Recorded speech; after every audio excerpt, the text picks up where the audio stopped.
দর্শক, আপনাদেরকে অনেকদিন ধরে বলে আসছি, বাংলাদেশ সেনাবাহিনী এখন পুরোপুরি পাকিস্তান সেনাবাহিনী কর্তৃক নিয়ন্ত্রিত। প্রথমত ইউনূস ক্ষমতায় আসার পর এই প্রক্রিয়াটা শুরু করে পাকিস্তান সেনাবাহিনী এবং বাংলাদেশ সেনাবাহিনীকে নানান ধরনের ট্রেনিং, জঙ্গি ট্রেনিং, অস্ত্র সরবরাহ সবকিছুই দিচ্ছে। মূলত পাকিস্তান সেনাবাহিনীর একটা মূল উদ্দেশ্য আছে। সেই উদ্দেশ্যটা অবশেষে পরিষ্কার করে দিল আইএসপিআর এর প্রধান, মিডিয়া শাখার প্রধান লেফটেন্যান্ট জেনারেল আহমেদ শরীফ চৌধুরী। তিনি কি বলেছেন? তিনি বলেছেন ভারতের যে কোনো জায়গায় আক্রমণ করতে পাকিস্তান সক্ষম। আমরা আপনাদেরকে অতীতে অনেকবার দেখেছি, নতুন পাসপোর্ট করে পর্যন্ত পাকিস্তানি গোয়েন্দা শাখার লোকজন বাংলাদেশ ভ্রমণ করেছে এবং সাসপিশিয়াস যত সমস্ত কর্মকাণ্ড পাকিস্তানি আয়াত করেছে এবং রামুতে রীতিমতো তারা করে থাকতো এবং ঢাকা ক্যান্টনমেন্টে তারা যে ট্রেনিং সেন্টার খুলে বাংলাদেশ সেনাবাহিনীকে প্রস্তুত করছিল, সেটা আসলে এখন তার কথায় স্পষ্টতই প্রমাণ মিলে। এখানে একটা জিনিস স্পষ্টত আমরা বলে রাখা ভালো, সেটা হচ্ছে যে এই যে হঠাৎ করে তার মুখে, লেফটেন্যান্ট জেনারেলের মুখে এই ধরনের কথা, অর্থাৎ সে দ্য ইকোনমিস্টকে দেওয়া এক সাক্ষাৎকারে আহমদ শরীফ বলেন যে ভারত যদি আগামীতে তাদের উপর কোন ধরনের সামরিক পদক্ষেপ নেওয়ার চিন্তা ভাবনা করে তাহলে এবার তারা যুদ্ধের কৌশলটা একটু পরিবর্তন করবে। সেটা কি? তারা এখন ওয়েস্টার্ন ফ্রন্টে অর্থাৎ পাকিস্তান সীমান্তে আক্রমণ থাকবে, পাশাপাশি শুরু করবে পূর্ব সীমান্ত দিয়ে, অর্থাৎ তারা পূর্ব সীমান্তে আক্রমণ করার জন্য পুরোপুরি প্রস্তুত। পূর্ব সীমান্তে তাহলে কারা আছে? শুধুমাত্র বাংলাদেশ আছে। পূর্ব সীমান্তে বাংলাদেশ সেনাবাহিনী, তাহলে বলতে গেলে বাংলাদেশ সেনাবাহিনী এখন পুরোপুরি প্রস্তুত ভারতে আক্রমণ করার জন্য। পাকিস্তান ঠিক তেমনটাই ইঙ্গিত দিচ্ছে। না হলে পূর্ব সীমান্তে তো অন্য কেউ নাই পাকিস্তানের বন্ধু যে ভারতকে আক্রমণ করবে। অর্থাৎ ভারতের প্রতি যে দীর্ঘদিন ধরে যে সেনাবাহিনী কর্তৃক নিষেধাজ্ঞা, নাগরিকদের প্রতি নিষেধাজ্ঞা, সবকিছুই মূলত এটা পাকিস্তান এতদিন ধরে এই 1 বছর ধরে সাজিয়েছে এবং অস্ত্র শস্ত্র প্রশিক্ষণ দিয়ে বাংলাদেশ সেনাবাহিনীকে প্রস্তুত করেছে। যখন একটা গন্ডগোল লাগবে, যখন ইস্টার্ন ফ্রন্ট থেকে বাংলাদেশ সেনাবাহিনী পুরো দময় শক্তি নিয়ে ভারতের উপরে ঝাঁপিয়ে পড়তে পারে।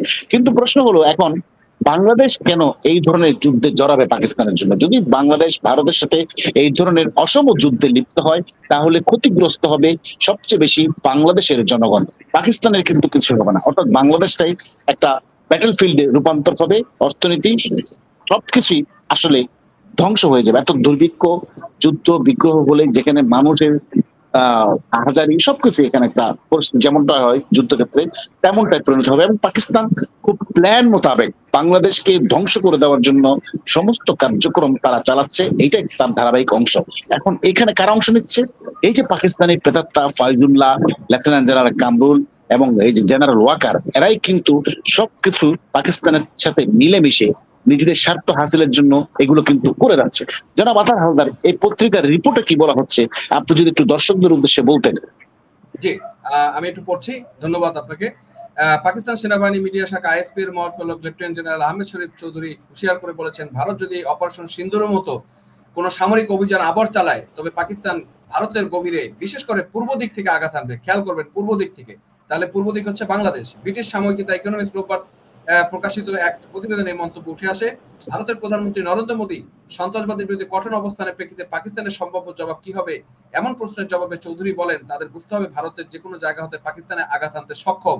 এমন মন্তব্য এমন এক সময় আসে যখন পেহেলগাম হামলার পর ভারত পাকিস্তান সম্পর্কে নতুন করে উত্তেজনা দেখা দিয়েছে। গত 7 মে ভারতের সামরিক বাহিনী পরিচালিত অপারেশন সিন্দুরের মাধ্যমে পাকিস্তান ও পাকিস্তানের অধিকৃত। আপনাকে থামাই। হ্যাঁ, পড়া লাগবে না, যতটুকু সারমর্ম ছিল আপনি পড়েছেন। এখন মোদ্দা কথা হলো যে বাংলাদেশ পূর্ব সীমান্ত থেকে আক্রমণ করবে, তাহলে পূর্ব সীমান্ত থেকে আক্রমণ করতে গেলে তো বাংলাদেশ সেনাবাহিনীকে আক্রমণ করতে হবে, তাই না? বাংলাদেশ সেনাবাহিনীকে সেখানে যুদ্ধে জড়াতে হবে। এখন এই বাংলাদেশ সেনাবাহিনী যুদ্ধে জড়াবে কেন? এখন যে বিষয়টা এখানে উপস্থিত হয়েছে, বাংলাদেশ সেনাবাহিনী পুরোপুরি একটা পাকিস্তানের পাপেট হিসেবে তৈরি হয়েছে। এই যে ওয়াকার এবং ফাইজুল্লাহ হতে শুরু করে যারা আছে, তারা সবাই মিলে বাংলাদেশকে একটা পাকিস্তানের সন্ত্রাসবাদের রাষ্ট্রে রূপান্তরিত করার চেষ্টায় আছে এবং এই বাংলাদেশকে একটা ব্যাটল ফিল্ডে তৈরি করছে, মানে প্রক্সি যুদ্ধে পরিণত করছে। এবং তার মাধ্যমে কিন্তু আপনি দেখেছেন বিভিন্ন সময় এই পাকিস্তানি সেনাবাহিনী গোয়েন্দার লোকজন কিন্তু বাংলাদেশে এসেছে এবং আমরা রিসেন্টলি আরো একটা দেখেছি, পাকিস্তানি সেনা অফিসার ক্যান্টনমেন্টের ভিতরে এখনো অবস্থান করছে। তার মানে এর মাধ্যমে আমরা একটা জিনিস বুঝতেছি যে ভারতের সাথে একটা যুদ্ধে বাংলাদেশকে ইনভলভ করার জন্য পাকিস্তান তারা এই চক্রান্ত করছে, এবং তারই ভিত্তিতে কিন্তু আজকে তারা বলতে চেষ্টা করছে যে পূর্ব ফ্রন্ট থেকে যুদ্ধ করবে বা আক্রমণ করবে। তাহলে স্পষ্টতেই বোঝা গেল একজন লেফটেন্যান্ট জেনারেলের এমন বক্তব্য থেকে স্পষ্টতে বোঝা গেল বাংলাদেশ সেনাবাহিনী সর্বাঙ্গীনভাবে প্রস্তুত ভারতকে হামলা করার জন্য। অর্থাৎ বাংলাদেশ সেনাবাহিনীকে তারা রসদ, অস্ত্র, গোলাবারুদ, প্রশিক্ষণ দিয়ে ইতিমধ্যে প্রস্তুত করে ফেলেছে। বাংলাদেশ সেনাবাহিনী এখন তাদের হুকুম পেলেই আক্রমণ শুরু করবে। অর্থাৎ এই যে অসম যুদ্ধ, তাতে করে কি বাংলাদেশ কি এই অসম যুদ্ধে যদি উপনীত হয় তাহলে দেশের পরিস্থিতি কি হতে পারে বলে মনে করেন আপনি? শুনেন, একটা কথা আমি 5ই আগস্টের পর থেকে বলছি, সেটা হচ্ছে আমেরিকা যে উদ্দেশ্য করে বাংলাদেশের উপরে যে রোলারটা চালাচ্ছে, যে পলিসিটা এখন ভূ রাজনীতিক তৈরি করেছে, তাতে বাংলাদেশকে বাংলাদেশ যে একটা রাইজিং এমার্জিং টাইগার ছিল, সেখান থেকে বাংলাদেশকে আবার তলাবিহীন ঝুড়ি বানাইতে হবে, ভিক্ষার থালা হাতে ধরাইতে হবে, এবং তার মাধ্যমে আমাদের এখানে জঙ্গিবাদের উৎপাদন সেন্টার তৈরি হবে। মানে আমাদের বাংলাদেশ থেকে প্রচুর পরিমাণে জঙ্গি তৈরি করা হবে, এবং সেই জঙ্গিরা পাকিস্তানের পক্ষ হয়ে ভারতের বিরুদ্ধে যুদ্ধ করবে এবং ইসলামিক স্টেটের জন্য বিভিন্ন জায়গাতে তারা যুদ্ধ করবে। আপনি একটা সময় দেখবেন যে বাংলাদেশ থেকে এক সময় যেমন আফগানিস্তান থেকে সমগ্র বিশ্বে যারা যত জঙ্গিবাদ আছে ছড়িয়ে গিয়েছিল, সেই জিনিসটা এখন বাংলাদেশ থেকে করার জন্য আমেরিকা এবং পাকিস্তান দুজন মিলে যৌথ প্রজেক্টের মাধ্যমে এবং এই ইউনুস গং তারা মিলে বাংলাদেশকে একটা জঙ্গি উৎপাদন সেন্টার তৈরি করতে যাচ্ছে। বাংলাদেশের যে উৎপাদনশীল বা ক্রিয়াশীল যে যুব সমাজ, সেই যুব সমাজকে ধ্বংস করে। তাহলে পাকিস্তান আমেরিকার মদদে বাংলাদেশে যখন জঙ্গিবাদের চরম উত্থান ঘটবে, জায়গায় জায়গায় মারামারি হবে, হামলা হবে, হানা হবে, তখনই কিন্তু আবার ইউরোপীয় ইউনিয়ন এগুলো দমন করার জন্য নানান ধরনের স্যাংশন, নিষেধাজ্ঞা আরোপ করবে। অর্থাৎ বাংলাদেশ তখন অর্থনৈতিকভাবে একদম পঙ্গু হয়ে যাবে যখন নিষেধাজ্ঞা দিবে। আপনি যদি এখন চিন্তা করেন, বাংলাদেশ 35-40 বিলিয়ন ডলার রপ্তানি করে ইউরোপের বাজারে, আমেরিকার বাজারে, তারা যদি একটা নিষেধাজ্ঞা দেয় তাহলে কিন্তু আপনার অর্থনৈতিক মেরুদণ্ড সম্পূর্ণরূপে ভেঙে যাবে। এটা কি কেউ ঠেকাতে পারবে না। তাহলে এই ইউনুস এবং এই যে সেনাবাহিনীর এই যে পাকিস্তানি প্রেতাত্মগুলো কেন দেশের জনগণের বিরুদ্ধে যে এমন অবস্থান নিচ্ছে, কারণটা কি আসলে?